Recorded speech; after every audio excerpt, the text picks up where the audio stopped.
Como os he dicho y como veis, en esta mañana tenemos Santa Cena. Y quisiera llevaros en esta mañana al Evangelio de Lucas, capítulo 2. Evangelio de Lucas, capítulo 2.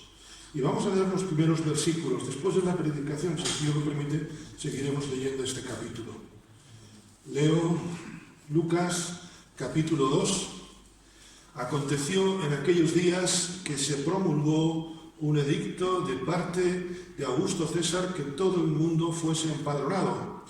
Este primer censo se hizo siendo Cirenio gobernador de Siria. E iban todos para ser empadronados, cada uno a su ciudad. Y José subió de Galilea, de la ciudad de Nazaret a Judea, a la ciudad de David que se llama Belén, por cuanto era de la casa y familia de David, para ser empadronado con María su mujer, desposada con él, la cual estaba encinta. Y aconteció que estando ellos allí, se cumplieron los días de su alumbramiento, y dio a luz a su hijo primogénito, y lo envolvió en pañales y lo acostó en un pesebre, porque no había lugar para ellos en el mesón. Una de las cosas que aprendemos, recordamos y valoramos cuando leemos la Escritura en general, cuando vemos nuestra vida en particular, es que Dios tiene el control de la historia. El ser humano se cree dueño de la historia. Somos responsables, pero el dueño realmente es Dios. Quien controla la historia es Dios, pero tú y yo somos responsables también de nuestra participación. Un rey, en lo antiguo, conocido por todos, el rey David, diría, y era un rey, que lo que él decía, si decía que había que cortarle la cabeza a uno, ahí no había recurso, se cortaba. Y David, aún con todo su poder, el mismo Salomón, David diría en el Salmo 31:15, en tus manos están mis tiempos, en las manos de Dios está la historia, y también está nuestra historia, gloria a Dios por eso. Ciertamente, nos creemos a veces, el ser humano se cree dueño de la historia. Ahora mismo citábamos Ucrania, pero realmente lo que se evidencia es que somos más frágiles de lo que pensábamos. El otro día, el viernes de la semana pasada, el viernes de la semana anterior, nos avisaban del fallecimiento, de la partida a la presencia del Señor de un querido hermano de un infarto. Y estaba, digamos así, murió de sano.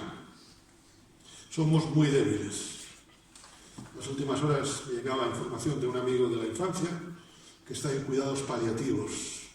Somos frágiles, ¿verdad? El apóstol Santiago nos dice, escuchad esto, vosotros que os creéis los jefes de la historia, vosotros que decís, hoy o mañana iremos a tal o cual ciudad, pasaremos ahí un año, haremos negocios y ganaremos dinero. Y eso que ni siquiera sabéis lo que sucederá mañana. No sabemos lo que va a suceder mañana. La Biblia no está en contra de que hagamos planes, pero sí lo que la Biblia nos enseña es que no somos dueños del tiempo. César Augusto dice que editó, promulgó un edicto.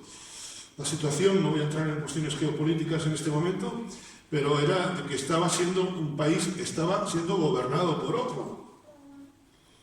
Y que encima el opresor, el invasor, promulgase un edicto para empadronar a la gente, cuando el Estado pide un dato, generalmente pide un euro, ¿sabéis? Ya sé que era otra moneda entonces. Era una señal de afrenta para el pueblo, que esto lo hiciese el emperador romano. Pero, aunque César Augusto fue el responsable de editar el edicto, el que Jesús naciese en Belén no fue un accidente. A veces leemos de niños que nacen en el camino al hospital, ¿verdad? El otro día leíamos de uno que había nacido en un taxi, que le llevaban a urgencias. ¿Cuántas situaciones hay? Pero el sitio ya había sido, como bien recordamos en Miqueas capítulo 5, versículo 2, había sido profetizado por el Señor. El nacimiento de Jesús en Belén no fue un accidente, como tu vida y la mía no son un accidente. Tu vida y la mía, igual que el nacimiento de Jesús, están en las manos de Dios. Es más, Dios permite que las casualidades humanas formen parte de sus planes. Dice Pedro en su discurso en Hechos capítulo 15 que el Señor conoce todo desde tiempos antiguos. Las casualidades humanas forman parte de la misericordia de Dios también. Está bajo control. Nosotros llamamos casualidad muchas veces a lo que no podemos controlar, y Dios lo llama plasmación de sus planes. Cuando pensamos en las fechas que estamos, cuando pensamos en estos símbolos, recordamos que Dios, el eterno Dios, conoce todo desde antes de la creación del tiempo. Dice que la Escritura que Él nos conoció, nos salvó ya, nos preparó desde antes de la creación del tiempo. Yo no sé vosotros, a mí me cuesta casi, voy a decir, es imposible realmente entender las cosas sin el factor tiempo. Pero Dios, que es el creador de todo, lo ha hecho sin el factor tiempo. Por eso Él tiene el tiempo en sus manos. Dice el versículo que dio a luz, versículo 7, a su hijo primogénito, es decir, fue el primer hijo de María, después tuvo más hijos, aunque era el unigénito de Dios, y lo envolvió en pañales, lo acostó en un pesebre, porque no había lugar para ellos en el mesón. Muchas veces hemos dicho, oído, que hemos cargado contra el mesonero. Bueno, no sabemos qué grado de responsabilidad tuvo en no tener lugar para ellos. Quizás sea más probable que cuando llegaron para empadronarse ya la zona estuviese llena. Había, generalmente las posadas tenían dos plantas, era una planta baja donde estaban los pesebres para los que venían con caravanas, con animales, allí los animales se pudieran guarecer, y en la segunda planta estaba lo que se llamaba cocinas, o estaba con una especie de comedor, y en medio de la casa había un patio que era donde la gente se resguardaba, muchas veces pues con carpas, etc. Eran las casas, obviamente de aldea, casas sencillas, y el hecho de que no hubiese lugar para ellos es que seguramente por el empadronamiento y todo esto había un importante número de migración, de movimiento de gente. Creo que esto nos habla de una cosa muy hermosa, y algún día, si el Señor lo permite, me gustaría hacer una serie, seguramente larga, sobre las paradojas de la Escritura. Las paradojas, las curiosidades de la palabra de Dios. Porque dice Juan que vino y habitó entre nosotros. Realmente la expresión es puso su tienda entre nosotros. El que vino a morar entre nosotros no encontró morada en el sitio cuando nació. Es una de las paradojas. Así Juan dice, a lo suyo vino y los suyos no le recibieron. Recordar Navidad es recordar que Jesús vino, pero que no fue recibido. Y recordando Filipenses, que todos lo conocéis de memoria, capítulo 2, el sentir que hubo en Cristo Jesús, el cual siendo en forma de Dios no estimó ser igual a Dios, sino que se humilló en la forma de hombre. Tanto se humilló que nació en un pesebre. Nació el Rey de Reyes, nació en un pesebre donde nunca hubiera entrado un rey. Y esto a mí me recuerda que Jesús vino al pesebre de mi vida, al pesebre de nuestras vidas. Los pesebres no son sitios precisamente donde huelen muy bien. Si habéis estado alguna vez en un establo, veréis, sobre todo si éramos niños, de mayores quizás somos más disimulados, pero cuando éramos niños entrábamos en el establo, hacíamos así, ¿verdad? Menos mal que Dios lo hizo así con mi pecado, con tu pecado. Y Él nació también en el pesebre de nuestras vidas. Yo espero que en esta mañana Él haya nacido en el corazón de cada uno de nosotros. Amén. Y otra de las paradojas que veo en este versículo 7 es que el Rey de Reyes, el Señor de todo, al que se le debe toda la gloria, toda la alabanza, nace en un sitio miserable. Cuando van a hacer el hijo de un alto cargo, siempre se le buscan los mejores hospitales. El mejor hospital que Dios encontró para su hijo fue el pesebre. para recordaros que, siendo rico, por amor a mí, se hizo pobre.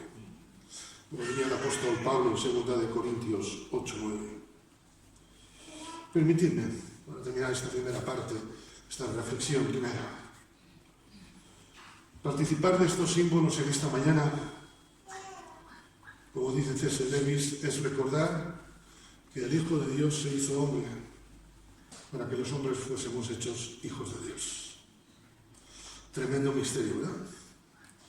Como dice un viejo poema, nunca podré entender por qué tanto me amó. Pensar en la Navidad simplemente como un hecho histórico, sin pensar en el amor de Dios, es religiosidad. Pero pensar en Navidad es recordar que Cristo nació para morir en la cruz. ¿A qué niño cuando nace se piensa en su muerte? En nadie, ¿verdad? Cuando nace un hijo, un nieto, un sobrino, nadie piensa en la muerte de ese niño, ¿verdad?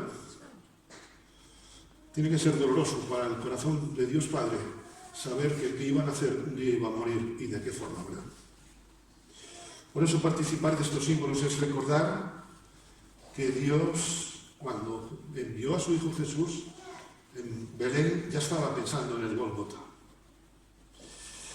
Por eso recordar el nacimiento de Jesús y no recordar la cruz es humanismo, o si me permitís, en estos días es consumismo.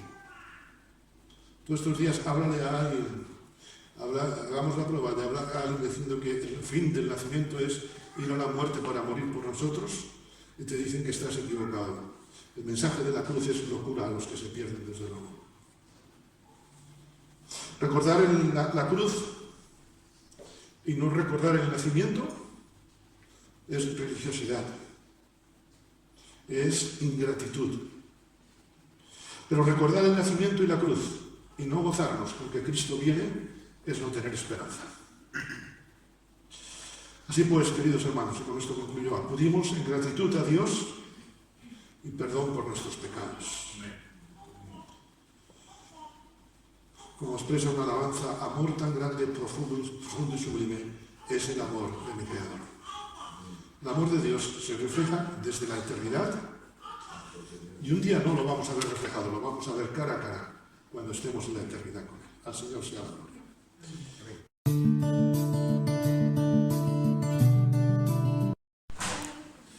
Muy bien, pues siguiendo con lo que antes meditábamos y en este tiempo de predicación en esta mañana, me gustaría seguir pensando precisamente en el capítulo 2 de Lucas. No nos va a dar tiempo, ni mucho menos, ni siquiera lo pretendo, de todo el capítulo. Pero sí que vamos a leer ahora los versículos 8 al 20, que también son conocidísimos y que espero que también nos inspiren. Ciertamente cuando cantábamos ahora esta última alabanza, recordando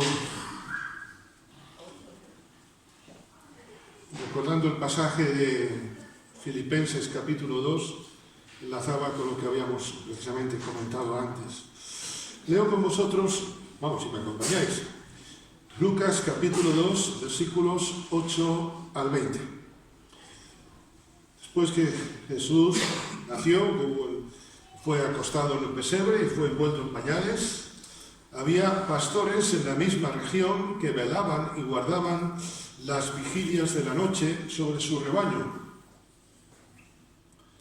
Y aquí se les presentó un ángel del Señor y la gloria del Señor los rodeó de resplandor y tuvieron gran temor. Pero el ángel les dijo: no temáis, porque aquí os doy nuevas de gran gozo, que será para todo el pueblo, que os ha nacido hoy en la ciudad de David un Salvador, que es Cristo el Señor.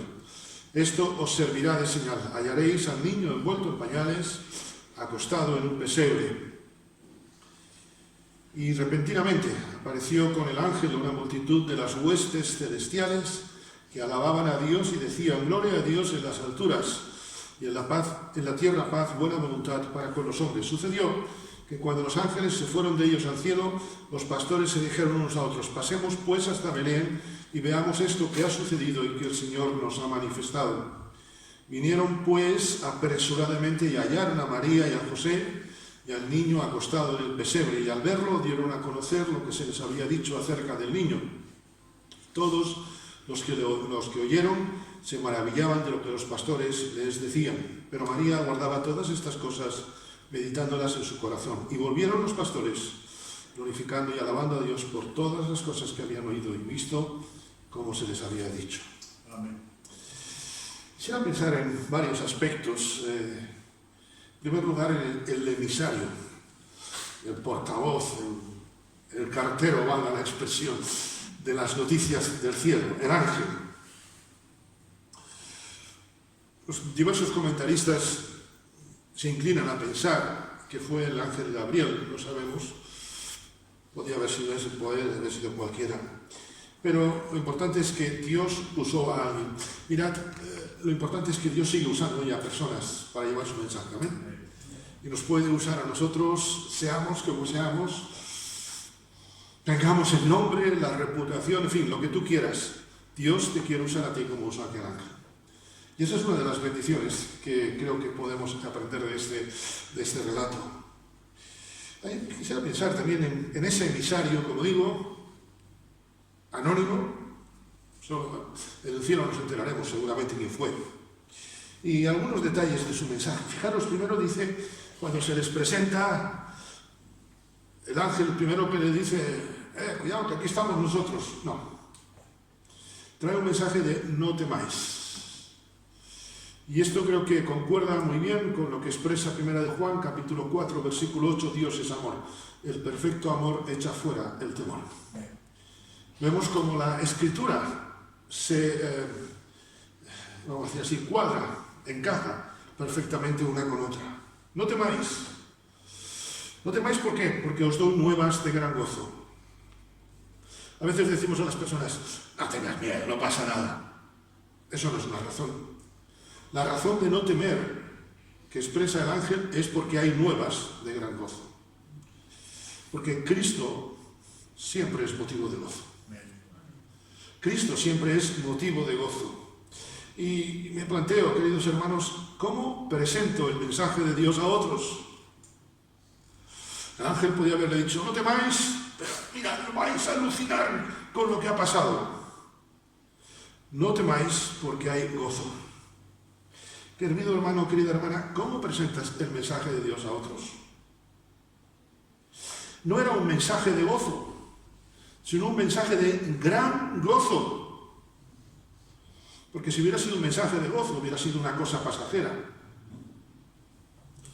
Años más tarde, yo no sé si Jesús pensando en esto, pero un texto sumamente conocido, dice en Juan capítulo 10, versículo 10, he venido para que tengan vida y la tengan en abundancia. Es que Dios desde la eternidad no solamente hizo las cosas a lo grande y perfectamente, sino que las hizo en abundancia, a lo grande. Pero la reacción de los pastores, cuando ellos se encuentran con aquello, como nos hubiera pasado a cualquiera de nosotros, creo que es una razón normal. Porque fuera de Dios todo es temor. Fuera de Dios, todo lo que podemos vivir es temor, es angustia. Salmo 34:4, busqué al Señor y Él me oyó y me libró ¿de qué? De todos mis temores. Cuando estoy fuera de los planes de Dios, lo único que puede haber en mi vida es temor, miedo. Yo me imagino a los pastores que guardan la vigilia de la noche, tan tranquilitos ellos allí, algún balido de alguna oveja, etcétera. Y de pronto aquel espectáculo, dijeron, aquí estamos perdidos. Esto ya nos supera. Quizá pensaron, estas luces, todo esto es un ataque de ladrones, había salteadores. Por eso Jesús, por ejemplo, usa después, una de las figuras que usa es, yo soy la puerta, ¿verdad? Y por eso se ponían ellos en la puerta del redil, en la puerta donde se guardaban las ovejas. Estamos perdidos, estas luces es para cegarnos. ¿Sabes? Esto es lo que hace Satanás. Cuando no estamos buscando la presencia de Dios, o cuando no vivimos bajo la presencia de Dios, bajo las nuevas de gran gozo, hay temor. Y como digo, el ángel, para mí ha sido una de las cosas que he disfrutado estos días preparando esta reflexión. El ángel no les anunció gozo, sino gran gozo. Hermano, no vivas una vida a medio gas. Dios no nos ha salvado para vivir con gozo. Dios nos ha salvado para vivir con gran gozo. Un gozo que el mundo no puede dar, que las circunstancias no pueden dar, y menos mal. Porque el gozo de Dios, aparte de ser único, es suficiente. Creo que los pastores pudieron hacer suyas las palabras del Salmo 30, versículo 11. Has cambiado mi lamento, has cambiado mi temor en baile.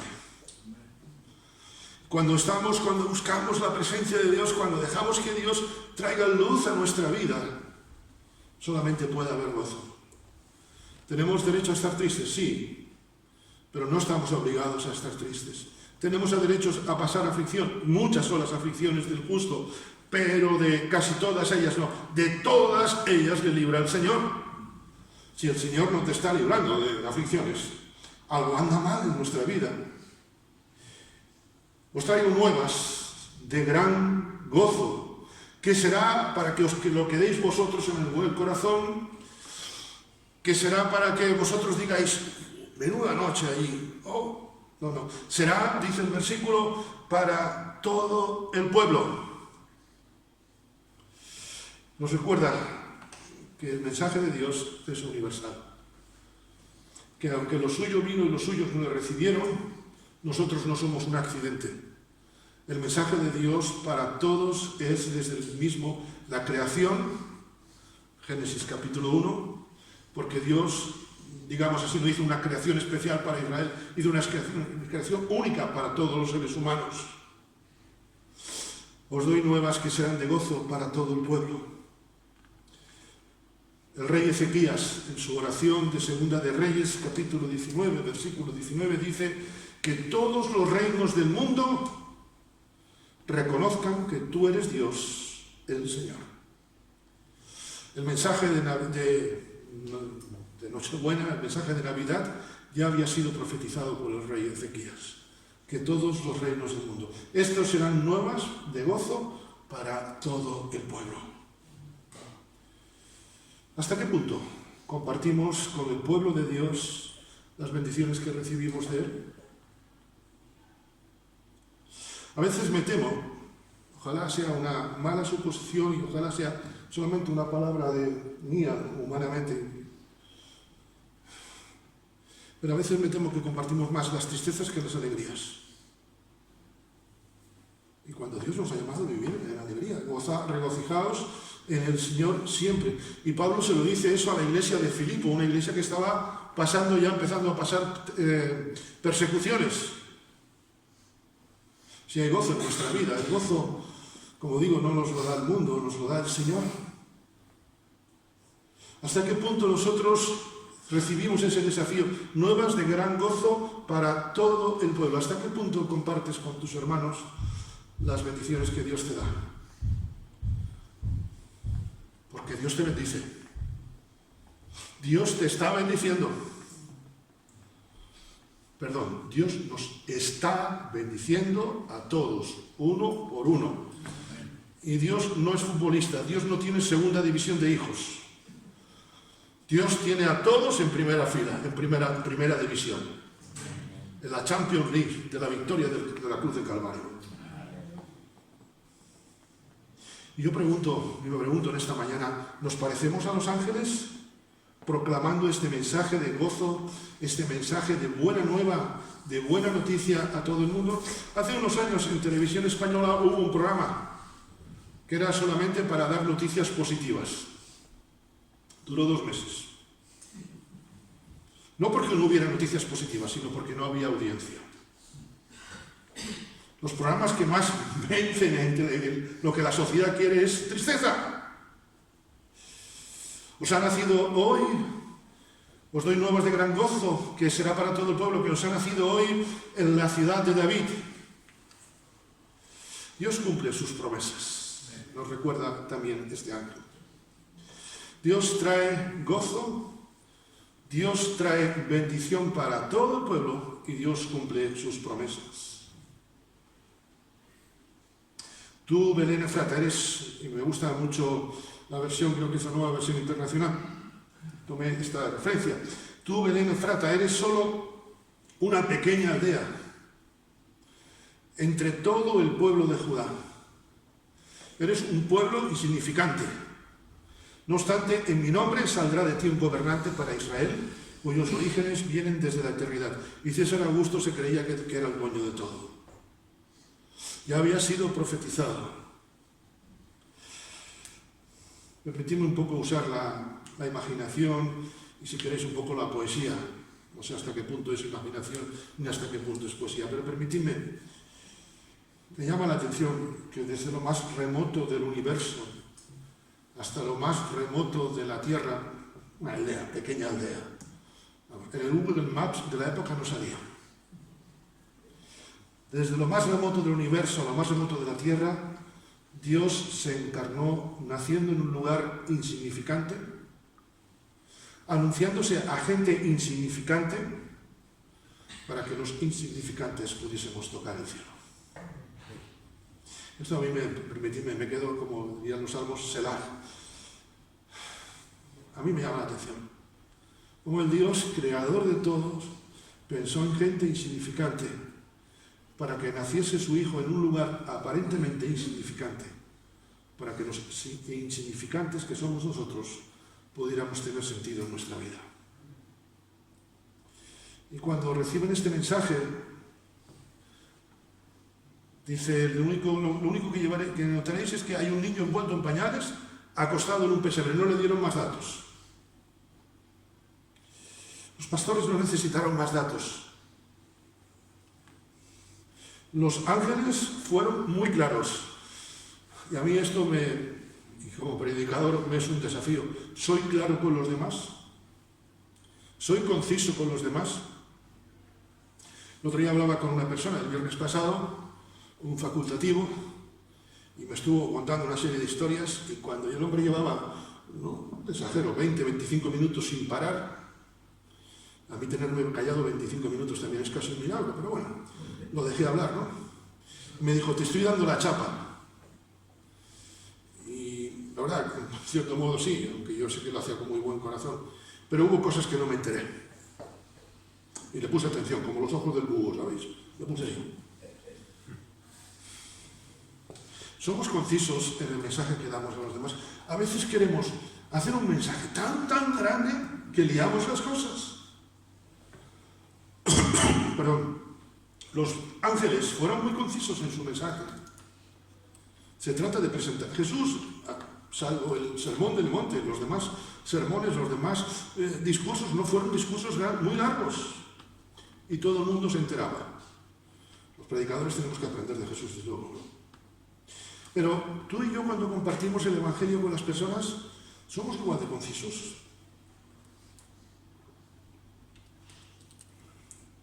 Y un último aspecto. Esto os servirá de señal, hallaréis al niño acostado en un pesebre, y repentinamente apareció con el ángel una multitud de las huestes celestiales que alababan a Dios y decían, gloria a Dios en las alturas, y en la tierra paz, buena voluntad para con los hombres. Nos dicen los historiadores que más o menos llevaba 27 años en marcha lo que se conoce históricamente como la Pax Romana, la paz romana, que se supone que era tiempo. Espérate, a mí esto me choca. Me hablan de paz si estoy viviendo teóricamente en un régimen en paz. Es que mientras Cristo no es anunciado, mientras Cristo no llega a nuestras vidas, no puede haber paz, aunque la política diga que sí. Se habla de paz, pero ¿realmente hay paz en los corazones? Hace algunos años en España, no entro en valoraciones políticas, se celebraron los 25 años de paz. Yo recuerdo una barriada que se llamaba Barriada de 25 años de paz. Pero ahí había gente con muchas tristezas, con muchas heridas. La única paz, como hemos cantado también esta mañana, no la puede haber ni la habrá hasta que el príncipe de paz reine en el trono de David, en nuestros corazones. Y hoy necesitamos este mensaje de paz. No un mensaje de cursilería. No un mensaje de no guerra. Una cosa es una guerra y otra cosa es la paz. En Galicia en los últimos años ha subido dramáticamente el consumo de ansiolíticos. El número de suicidios en España es tremendo, va aumentando cada día. Y se dice que vivimos en un país en paz. El mensaje de Dios sigue siendo igualmente válido hoy y necesario porque vivimos en tiempos similares. No hay paz como la de Dios. O mejor dicho, si no hay paz de Dios, no hay paz. Los emisarios fueron los ángeles y los destinatarios, los pastores. Los pastores eran el escalón más bajo de la sociedad. Su trabajo les obligaba a estar lejos de la familia, a pasar meses y meses. Y todavía hay algunos sitios, incluso en nuestro país, donde el pastor se va con su rebaño, se van los pastores, y pasan meses en la montaña, aislados de todo. Hoy en día hay comunicación con los móviles y demás, pero hace años no había nada de eso. Y pasaban meses y meses, a veces, alejados de todo contacto social. Seguramente tenían un carácter difícil, como el de Jonathan. Porque todos tenemos nuestro carácter, ¿sí o no? Todos mucho jiji, jaja, pero cuando nos pisan el pie, le decimos quítate. Y si no nos lo quita, lo matamos. Le damos, ¿no? ¿Sabes? Dios también se presenta para traer paz en nuestro carácter. Yo soy genio y figura hasta la sepultura. Eso es darle lugar a Satanás. Todos tenemos un carácter marcado por las circunstancias. No somos mejores que los pastores. De hecho, muchos de nosotros, si no todos quizá, somos un cero a la izquierda para la sociedad, donde únicamente somos un número sin hacienda, pero eso es otra cosa, ¿no? Como decía Benjamin Franklin, solo hay dos cosas ciertas en la vida, la muerte y los impuestos. Pero, ¿sabes? A pesar de ser como tú eres, a pesar de ser como soy, Dios se presenta en mi vida. Amén. Y Él tuvo misericordia de mí. Pablo dice, yo casi era como los pastores, yo era un abortivo. Es que presentarse la misericordia de Dios a Pablo, un perseguidor de cristianos, ¿quién iría de nosotros a predicarle a él, verdad? ¿Quién iría a predicarnos a nosotros si no fuera por la misericordia de Dios?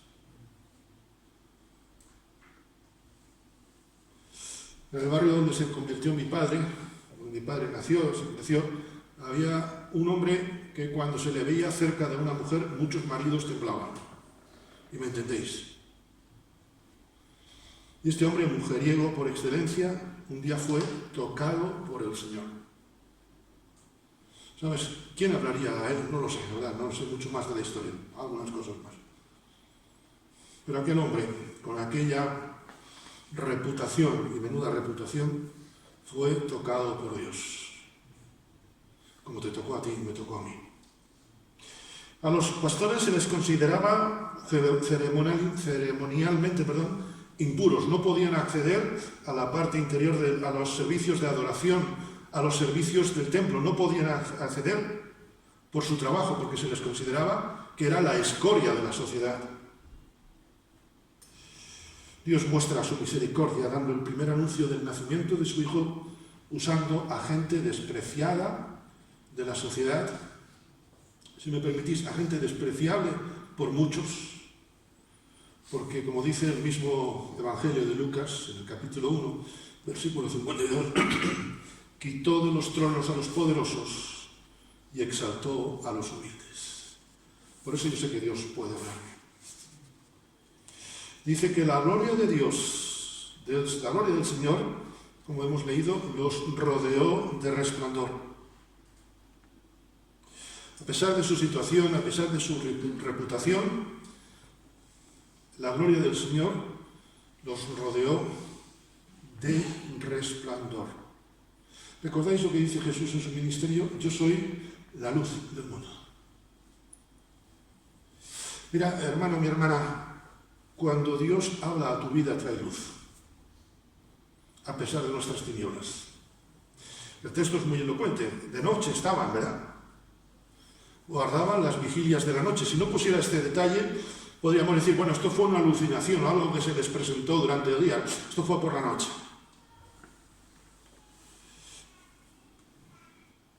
El Señor sigue trayendo luz a tu vida. Y a veces vivimos a oscuras. Lámpara es a mis pies tu palabra y lumbrera a mi camino. No vemos todo, pero sí tenemos luz para todo. Amén.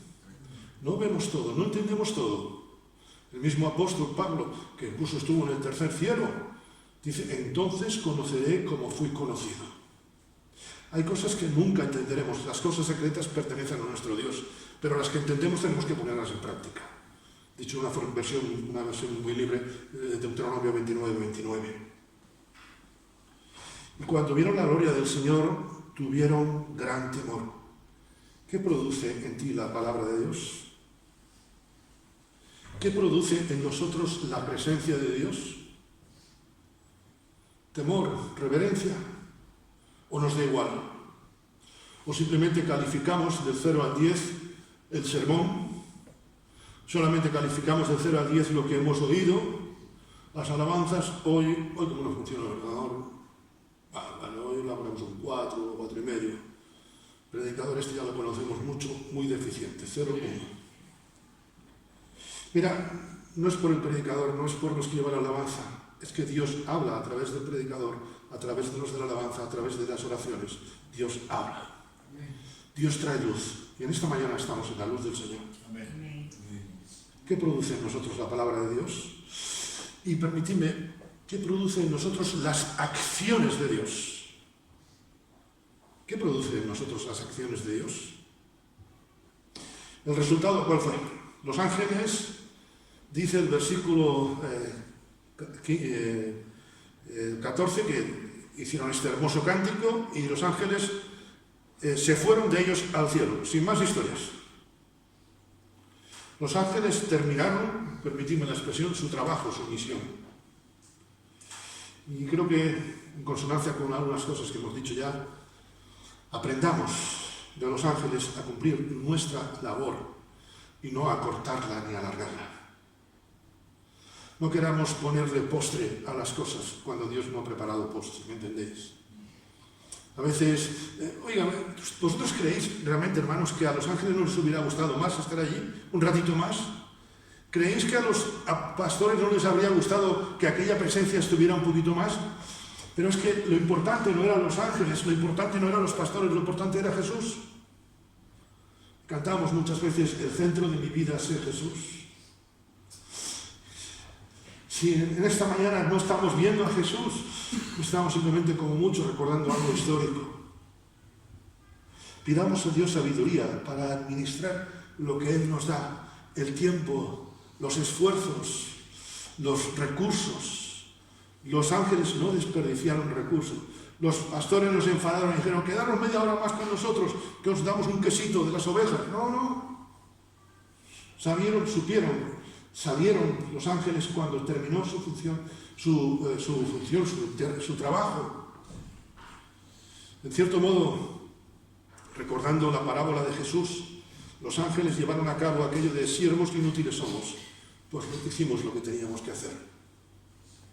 Nunca hagas menos de lo que Dios te pide, ni tampoco hagas más de lo que Dios te pide. Y los pastores, el resultado fue que los ángeles marcharon y los pastores se dijeron unos a otros. No se quedó cada uno diciendo, cuando llegue a casa y lo cuente esto, no se quedaron diciendo, madre mía, esto es histórico. Compartieron unos con otros.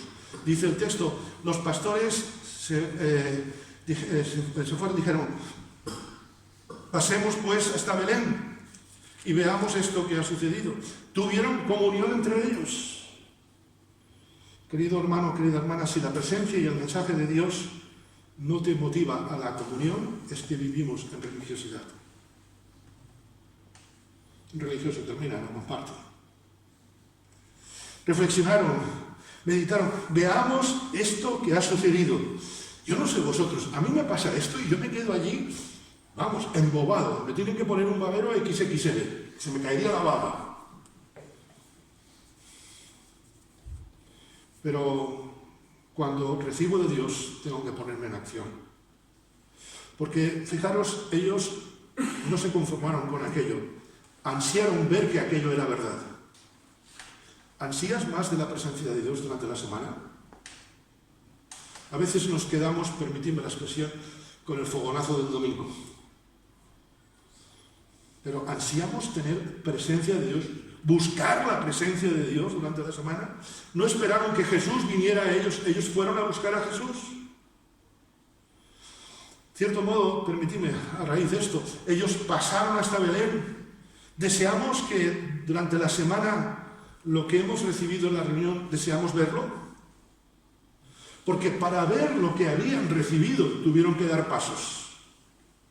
El justo vivirá por fe, y sin fe es imposible agradar a Dios.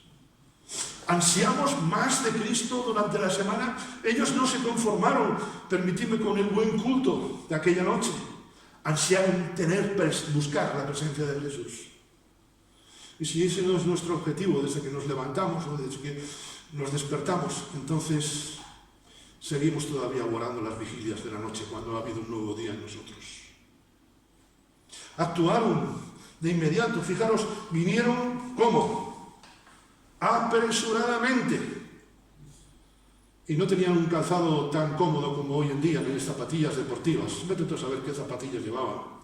De hecho, el calzado para cada pie, para el calzado izquierdo y derecho, es un invento del siglo XVIII. A lo mejor se equivocaron incluso de las sandalias del otro, yo qué sé. Vinieron apresuradamente, vinieron con ganas. ¿Con qué ánimo vienes a la reunión, hermano? La reunión de esta mañana no ha empezado a las 11:30, la reunión de esta mañana ha empezado cuando tú dispusiste ayer tu corazón para venir hoy. La reunión empieza y termina cuando tu corazón lo pones en conexión con Dios. Apresuradamente. Óigame, las ovejas no eran importantes, mucho, era su medio de vida, pero hubo que dejar. ¿Qué cosas antepones para buscar la presencia de Dios? O permitidme la pregunta en otro sentido, ¿qué cosas nos impiden para correr a la presencia de Jesús? Todos tenemos cosas a veces. Todos a veces incluso tenemos preocupaciones, y el 99,9%, como estos pastores, me atrevo a decir, preocupaciones sanas, honestas. ¿Acaso no era importante cómo se dejaba el rebaño? Ay, es que tengo esto, es que tengo lo otro. A veces decimos, no voy a la iglesia porque tengo esto, cuando deberíamos decir, no hago esto porque tengo que estar en la iglesia, tengo que estar con mis hermanos, tengo que estar en la presencia de Dios. Los primeros embajadores humanos del Evangelio, los primeros misioneros, fueron los humildes pastores que acudieron a prisa a Belén y le dijeron a todos, ellos contaron, dice, dieron a conocer lo que se les había dicho acerca del niño. Recordamos Hechos 4:20. No podemos dejar de decir lo que hemos visto y oído. ¿Qué compartes con los demás de Cristo? Y dice el versículo 16, vinieron apresuradamente y hallaron. Este verbo tiene que ver en su raíz con un verbo que no es solamente hallar, así como que te lo encuentras por casualidad, sino que es el verbo que buscaron dónde estaba. A veces decimos, a ver si viene la presencia de Dios. Tenemos que buscar la presencia de Dios. ¿Sabes? A veces decimos, es que el Señor no me habla. A lo mejor es que tú tienes el teléfono colgado, fillo. ¿Me entendéis? Aunque lo digo muy irónicamente, ¿verdad? Los sabios tuvieron una estrella que les guió, pero tuvieron que indagar dónde estaban, ¿verdad? A veces pensamos que los sabios piensan, uy, con esta estrella ya, vamos, nos da hasta el número del piso, qué timbre que tenemos que tocar. No. Tuvieron que seguir, tuvieron que buscar. Todos tuvieron que buscar, todos tuvieron que dejar cosas importantes para ir a lo extenso. Me recuerda lo que años más tarde, en el libro de Hechos de los Apóstoles, hizo la iglesia de Berea, ¿verdad? ¿Qué hizo la iglesia de Berea? Indagar. Hermanos, no seamos, o mejor dicho, no seamos como los que lo buscan, seamos como los magos, seamos como los pastores, seamos como los bereanos que indagaron, que escudriñan. ¿Indagamos en la palabra de Dios o nos conformamos solamente con luces de los cielos? Ojo que Satanás se disfraza como ángel de luz. Y en este mundo de tantas luces falsas, necesitamos la auténtica luz de Dios, como a los magos, como a los pastores. ¿Buscamos la presencia de Dios o nos quedamos esperando a que Dios venga a nosotros? Y finalmente dice el versículo 20 que volvieron los pastores glorificando y alabando.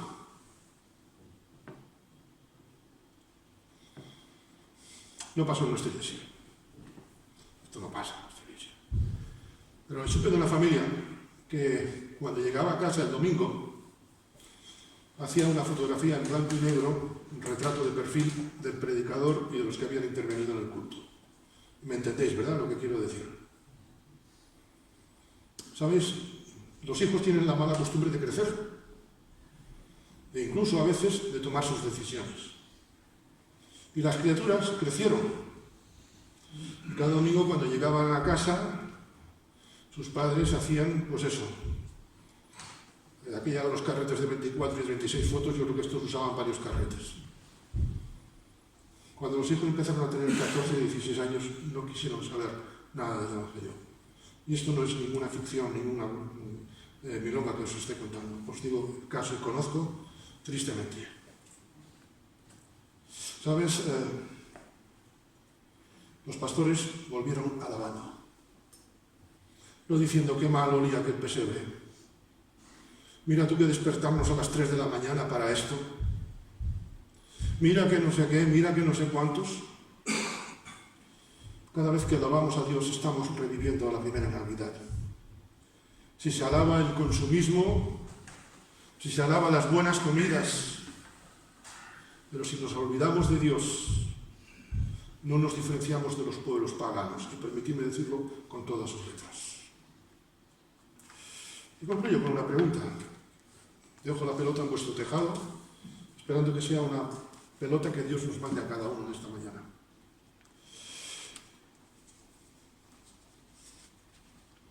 ¿Qué resultado tiene en ti recordar que Jesús nació? Fijaros que hemos apuntado algunos resultados. ¿Tiene alguno de esos resultados, tiene copia en tu vida? Que el Señor os bendiga.